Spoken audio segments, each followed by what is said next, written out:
बच्चों तीन प्रकार की वस्तुएं होती हैं, पारदर्शी, अपारदर्शी और पारभासी। आज तीनों वस्तुओं के बारे में आज आपको दिखाएंगे और विद एग्जांपल दिखाएंगे और बहुत आसानी से आपको जिससे समझ आ जाए इस तरीके से आपको समझाएंगे। तो सबसे पहले आते हैं पारदर्शी वस्तुएं। पारदर्शी वस्तुएं यानी कि जिनके आर पार हम देख पाते हैं। तो जैसे हमारे पास है ये लेंस है, इस लेंस में से आर पार हम देख रहे हैं। आपको भी देखो दिख रहा होगा, अगर मैं यहाँ दिखाऊं तो आपको इसके आर पार नजर आ रहा होगा। इसको मैं यहाँ मोमबत्ती के सामने रखूं, इधर से दिखाओ, इसका मोमबत्ती के सामने रख रहा हूं तो आपको मोमबत्ती इसके आर पार दिखाई दे रही होगी।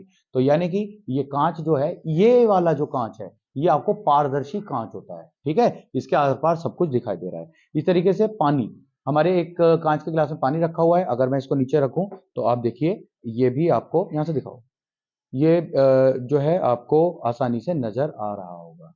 ठीक है, तो यानी कि पानी भी जो हो गया एक तरीके का, ग्लिसरीन भी हो गया, पानी भी हो गया, कांच भी हो गया, ये सब क्या हो गए, एक तरीके के पारदर्शी माध्यम होते हैं, पारदर्शी वस्तुएं होती हैं, सॉरी। अब बात करें अ, पारभासी की, तो पारभासी क्या है, अभी देखिएगा मेरे पास एक कांच का टुकड़ा है। अब ये कांच अलग तरीके का है, इसमें अगर मैं आपको देख रहा हूं तो नहीं दिख रहा है, पर अगर मैं यहाँ पृष्ठ की रोशनी के सामने रखता हूं तो मोमबत्ती की रोशनी के सामने आपको बहुत धुंधला प्रकाश दिखाई दे रहा होगा। यानी कि इसके आर पार आंशिक प्रकाश जो है एक जगह से दूसरी जगह तक पार हो रहा है। तो यानी कि ये किस प्रकार की वस्तु हुई, ये जो कांच है ये पारभासी कांच हो गया। इस पारभासी को हम बोल देते हैं ट्रांसल्यूसेंट।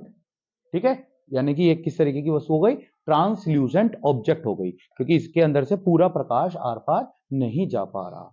इसी तरीके से अगर हमारे पास कोई पेपर है और इस पेपर को भी मैं यहाँ पे रख देता हूँ इसके सामने, तो अभी आपको थोड़ा सा जो है प्रकाश की रोशनी दिख रही होगी, पूरी प्रकाश की रोशनी नजर नहीं आ रही होगी, यानी कि अब भी आंशिक रूप से प्रकाश आपको नजर आ रहा है। तो ये भी क्या होता है हमारा आपका ट्रांसल्यूसेंट ऑब्जेक्ट होते हैं। पेपर जो होगा ट्रांसल्यूसेंट, या फिर आपके जो कपड़े होते हैं ये भी क्या होते हैं, ट्रांसल्यूसेंट होते हैं। अब हमारे पास एक प्लास्टिक की शीट है, इस प्लास्टिक की शीट को मैं रखता हूं यहाँ पर स्टैंड पे।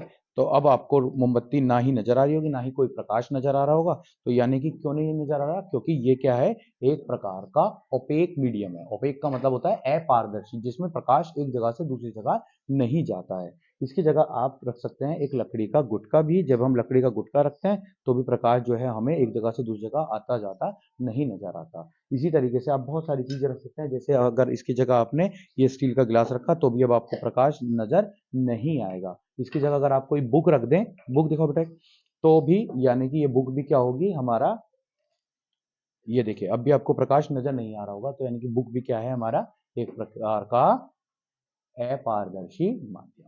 तो ये होते हैं हमारे कुछ अपारदर्शी, पारदर्शी और पारभासी माध्यम। समझ आए सारे बच्चों को?